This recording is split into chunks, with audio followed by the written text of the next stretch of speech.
అంబటి రాంబాబు గారి అరెస్టు గురించి వచ్చినటువంటి ప్రస్తావన సందర్భంగా మన మహిళా హోమ్ మినిస్టర్ అయినటువంటి అనిత గారు మాట్లాడుతూ అంబటి రాంబాబు గారు ఈ రకంగా సైగ చేశారు, ఇది రెచ్చగొట్టేటువంటి సైగ కాదా అని ఆయన ప్రశ్నిస్తూనే ఆయన ఒక ఎక్స్ మినిస్టరు అని చెప్పి గుర్తు చేసే ప్రయత్నం చేశారు. అయితే ఆయన్ని రెచ్చగొట్టినప్పుడు కానీ మీ పార్టీకి సంబంధించిన వారు ఆయనకు సంబంధించినటువంటి మహిళలమైన మా మీద దాడి చేసినప్పుడు కానీ మీకు ఆయన ఒక ఎక్స్ మినిస్టర్ అని మీకు గుర్తు లేనట్టుంది. అయితే ఎనీహౌ అసలు ఇది మొత్తం ఎక్కడ మొదలైంది? ఇది మొత్తం వెంకటేశ్వర స్వామి వారిని మీరు ఇవాళ ఒక వైసీపీకి సంబంధించినటువంటి రాజకీయ నాయకుడిగా చూస్తూ ఆయన మీద పోస్టర్లు వేసి దుష్ప్రచారం చేస్తూ ఆయనకి దుస్థితి కల్పించారు.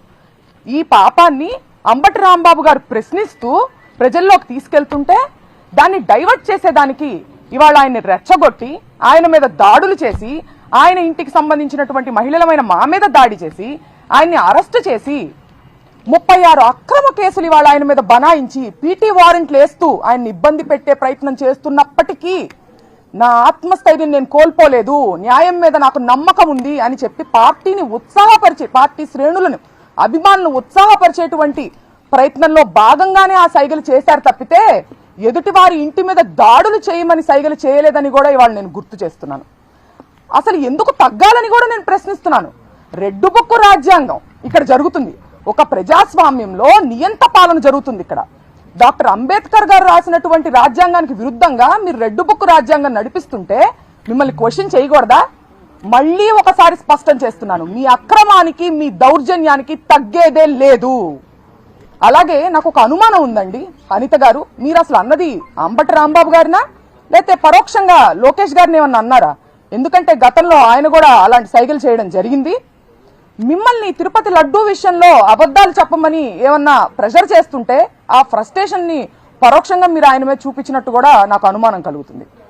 అలాగే ఈ సందర్భంలో మీరు గతంలో అమ్మ అనేటువంటి పదంలో కూడా ఎంత భూతర్థం తీసి మాట్లాడొచ్చు, ఎంత అశ్లీలంగా మాట్లాడొచ్చు అని చెప్పి మీరు ప్రపంచానికి తెలియజేశారు. చూసారా? ఆ ఘనత మీకు మాత్రమే చెందుతుందని కూడా నేను చెప్తున్నాను. అట్లాగే ఇవాళ మీరు తలదించుకునేటువంటి విషయం నేను ఒకటి చెప్తానండి. హోంమంత్రిగా మీ పోలీసులు ఎవరైతే ఉన్నారో మా వైసీపీ కార్యకర్తల మీద దాడి చేస్తుంటే వాళ్ళు ప్రొటెక్ట్ చేయకపోగా మిమ్మల్ని ప్రొటెక్ట్ చేయడానికి మాకు ఆర్డర్స్ లేవు అని చెబుతూ దొడ్డిదారి నుంచి పారిపోండని అంబటి రాంబాబు గారికి వాళ్ళు సలహా ఇచ్చారండి. దీనికి అంబటి రాంబాబు గారు ఏమన్నారో తెలుసా? నా ప్రాణాలు ఇక్కడైనా వదులుతాను, చావనైనా చస్తాను, కానీ దొడ్డిదారి నుంచి పారిపోయే ప్రసక్తే లేదని ఆయన చెప్పడం జరిగింది. మరి మీ పోలీసుల పనితీరు ఎట్లా ఉందో ఒకసారి మీరు ఆలోచించుకోవాలి.